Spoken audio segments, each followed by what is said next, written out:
Democrat of the day today is the return of Representative Erin Murphy, the DFL endorsed candidate for governor. Primaries come up here on Tuesday, and she's kind enough to spend a little time talking about things and talking to you one final time on AM 950. Representative, thank you very much for the time. It's nice to talk with you, Matt McNeil. How are you? I'm doing very well. Where are you at right now? Where are you, what part of the state? I'm in North Branch. I'm in the 8th Congressional District right now. Beautiful. Well, I was on a farm a little earlier in Renshaw, and now here in North Branch. Yep. Well, you brought up farming. Let's start with that. The Farm Fest was this week. You talk about your experience down there. So I've been to Farm Fest a number of times, and this is the first time I was there on a panel. We had a governor's forum there yesterday, but I was there for a couple of days, and my favorite part of the 2 days was seeing people in the line as they were heading in for a pancake breakfast. With people individually. So I had a great couple of days talking with Minnesotans. I always love going. And so it was great to be there. Well, and it is one of those issues where it's interesting because this is what has been, when they talk about, the Republicans, namely Trump and his bread and butter, they talk about the rural parts of this country. But because of his policies, there's a lot of apprehension. And not only apprehension, but there's a lot of people that are stepping back and looking at other issues that were presented to by the Republicans, not only in the national level, but at the state level, and realizing they're not delivering here. Was there anxiety? Did you see palatable anxiety about this unnecessary trade war going on? So as I have been talking with Minnesotans who farm over the last bunch of years, the farm economy and the fact that our commodity prices aren't getting what people need. There has been increasing anxiety among farmers, and you hear it from them individually. And the erratic trade war and these tariffs that our current president has engaged in is going to impact our soybean growers. It's going to impact our pork farmers. We're going to see that impact in our state's economy when we lose access to markets in China, where we sell about 30% of our soybeans. Yeah. When we lose access to Mexico for our pork producers. And that's a real issue. And not only are we going to see it in this year, but I think the next year, as people move away from something like soybeans and plant more corn to try and boost their own family earnings, we're going to see then a depression there as well. So I am paying a lot of attention to our farmers, large and small, to the state of their financial well-being. And yes, if you talk with farmers, especially individually, they're sharing the concerns. So we got to engage in more trade, and I will do that as the governor. But I also think we can make sure that we are taking care of the issue of health care, because the cost of health care, especially for people who are farming and live in small businesses and people living in greater Minnesota, the cost of health care is exquisitely high, and we can fix that. And we have to make sure that we continue to fund our schools and local government aid to make sure that people aren't paying the exorbitant property taxes that they have experienced, especially when Governor Pawlenty was in office. So there are things we can do to help our economy and to help our farmers, large and small, and I'm going to do that when I'm the governor. And one of the things which is interesting is when I talk to Democrat of the Day, and I talk to a lot of outstate, Democrats, it's interesting. First of all, obviously, this unnecessary trade war, as they all say, their margins are $26,000 a year. There's not enough wiggle room to lose 30% of your crop opportunity on anything there. But as well, the other issues you bring up, healthcare is number one. Once these margins are here, and we've had Republicans in the Minnesota House and Senate swear, we're going to take care of health care. They haven't done anything. And the farmers are seeing, once again, with those tiny little margins, they're seeing their health insurance prices go up and up and up because the promise of the Republican promise of cheaper health care that's going to be better has never come to fruition. We're going back to the days of pre-existing conditions. And basically your two options being, if you, God forbid, you're really sick, being bankrupt or death. And those are the only two options. And I think that this is something that in the ag community, and it does carry over to the metro area as well, but for the ag community, this is not the Republican promises have been failed dramatically. So I would agree with you. This is a statewide issue. It's top of mind for people and has been for the last 20 months as I have been a candidate for governor. And I have the experience and the head and the heart to take this issue on and to lead and make sure that people have access to health care that they can count on, especially when they're sick. I have watched, I've been working, Matt, in this policy area for 26 years.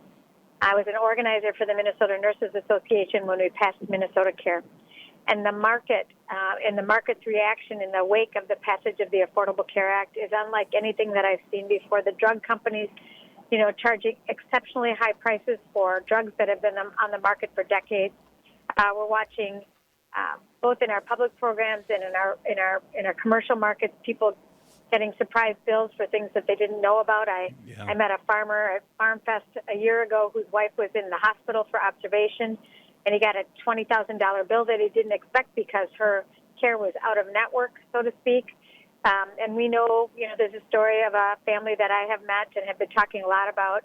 Their son, Alec, who lost his life because he was rationing his insulin, and he couldn't afford it after he lost access to his parents' health care coverage. And a 26-year-old in Minnesota should not lose their life because they can't afford a medication that's been available since the 1920s. That is a clear signal to us that the market is not there to serve the interests of Minnesotans who need health care. They're padding their bottom lines. I'm tired of it, and so are Minnesotans. And we're going to get ourselves onto a path to single payer when I'm elected governor. Absolutely. That sounds fantastic. You brought up education. Once again, let's remind everyone, Erin Murphy, the DFL endorsed candidate for governor, joining us right now. Primary day is on Tuesday. You bring up education. This is another big issue for outstate Minnesota, but it goes into the inner city of Minneapolis and St. Paul. There is a real screwed up system of funding of our education system. Outstate schools have been bearing a brunt of it, and it's been meaning cuts. It's been meaning getting rid of programs, getting rid of teachers. It's something that's pretty precarious. It's not going to be an easy fix. Talk about the funding issue for schools statewide and what you would do as governor when it comes down to making sure there's more equity when it comes to the financing of schools. Minnesotans expect, and it is our constitutional obligation to make sure that every child gets an excellent education at our public schools across the state of Minnesota. And as the governor, I will make sure that we achieve that goal for the people of Minnesota. And I think we have to look at two gaps. I think we have to make sure that the funding for our schools across the state is equitable, absolutely. And I was in an elementary school in North Minneapolis earlier this year, and it was really challenging to spend time talking with the educators and the staff in that hospital because they know that they are experiencing declining enrollment as students are choosing schools outside of Minneapolis and going to neighboring suburban schools. And that declining enrollment has continued funding pressure on that school, and they're really concerned about their ability to meet the needs of the community. I remember being in Cook County and visiting the school there, the high school, and being in a chemistry lab that looked a lot like the chemistry lab that I was a part of when I was going to high school. Mm-hmm. And it shows me that we need to continue to fine-tune the funding formulas to make sure that our schools across the state are getting equitable funding so they can prepare their young learners for their bright future. But we also have to pay attention to the opportunity gap. And when I'm the governor, we're going to close that opportunity gap. It opens for our youngest learners before they come to school. And we need to do a much better job in investing in early learning, in high-quality childcare, in pre-K, in home visiting to make sure that our kids are coming to school ready to learn and that they are coming to our schools ready to participate fully in our economy. And I do have a very robust agenda. It's called Our Promise Agenda. It's my commitment to Minnesotans that I'm going to focus on education.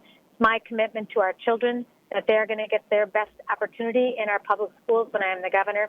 And I got to tell you, I am super excited that Governor Dayton has endorsed my candidacy in this campaign. He's been a strong leader on education, so will I be.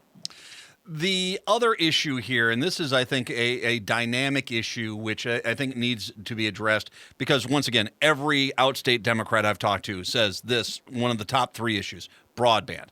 While we are focusing on possibly environmentally dangerous industrial expansion in Minnesota for the sake of 300 jobs or so, if we were to put in infrastructure for broadband across the state, in certain regions, we would generate 20, 30,000 jobs, good paying jobs too, as we open up the state for business, not just in the metro area cores, but everywhere.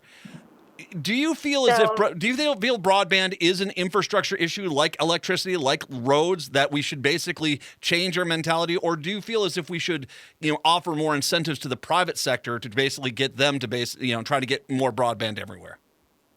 I am committed to border-to-border broadband and actually have a plan to pay for it. Our Connect Minnesota plan Nice. will use the sales tax revenue that is going to come into the state of Minnesota as a result of a Supreme Court decision. That sales tax revenue is new to the state. It's between $140 and $200 million a year.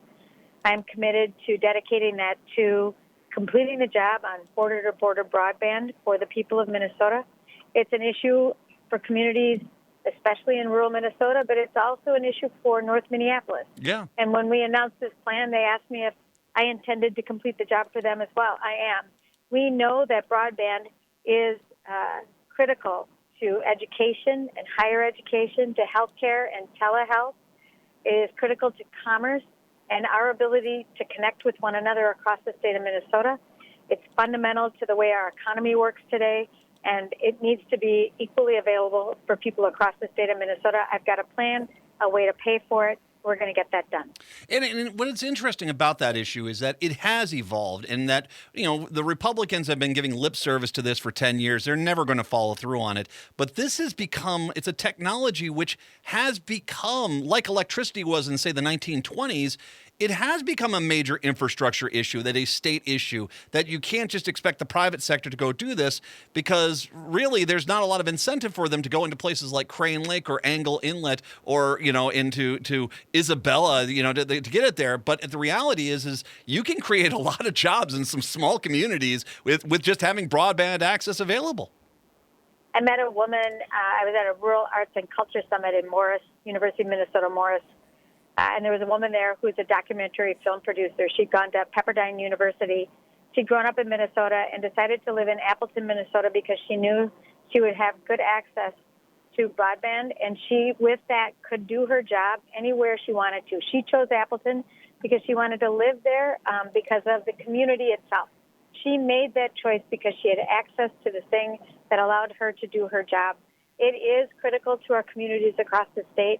Minnesotans are very, very frustrated when they hear elected officials promise something and then not follow through. And that's happening on major pieces of infrastructure when we think about transit and transportation, our higher education system, our K-12 schools, and broadband, our water infrastructure. Minnesotans understand that the politics inside our capital right now are not serving our interests or meeting the needs of our future, and they're willing, to get behind a candidate who's willing to stand up and say, here's where we need to go, here's how we can do it, here's a concrete plan, and I'm going to work hard to organize and build the support to move this agenda through the legislature. That's why we're in such a strong position in this race. Well, and kudos to you bringing up the fact that even in the metro area, there are lower income neighborhoods where they have not put the broadband, and it really is something that's hurting us even in the metro area, not having a state, as you said, border-to-border broadband. That's right. And as I listen to Minnesotans, they say over and over again, the thing that matters to my community, child care, elder care, broadband, transit, those things that help our community succeed are being neglected by a kind of politics that is really oriented around beating up the other side and winning the next election. And it's time for us to do what we have always done as Minnesotans, to recognize that we have power when we stand together, that we can take on every tough issue and make progress for the people of Minnesota. And that's what I intend to do when I'm the governor, to build a future that includes all of us, all over the state of Minnesota. Well, and that's brilliant. And because I've been saying, don't tell me why I shouldn't vote for the other guy. Tell me why I should vote for you. And you're giving a lot of great reasons. But it doesn't surprise me. I tell everyone this story when I get the chance. About 6 years ago, you and I had a cup of coffee. I went home. I told my wife, I said, my goodness, Erin Murphy is going to be a leader of the future. You could, it was one of those things where I'm glad you're running for higher offices. I'm not saying you weren't a great representative. You were very well beloved in the House. We loved you there. But you've got, true leadership, and it's great to see your campaign. I want to drive everyone to your website, murphyformn.com, right? That's exactly right. murphyformn.com. Reminder, the primary comes up here on Tuesday. You can find out more information about Erin Murphy, and I'm presuming you're going to be doing a little bit of door knocking and working this weekend, correct? Our campaign is ready for the general election. We've built something so strong. We've knocked over 100,000 doors in this campaign, made thousands of contacts by phone. We are connecting with Minnesotans all over the state with a bold vision for our future. And I'm really excited about these next few days as we turn out the vote so we win the primary and take on whichever Republican comes through that primary. I am ready to win that general election, and I'm ready to lead the state. And I hope your listeners will use their superpower, the power of their vote, and cast it in this primary on August 14th. And I'd be honored to earn your support and your vote, and know that I will not quit working for the people of Minnesota. Murphy4MN.com, Murphy4MN.com. I'll link to all this a little bit later on. Representative, thank you very much. I know your schedule is very busy. I do appreciate it, and thanks for the time. All my best to you. Thank you very much. It's great to talk.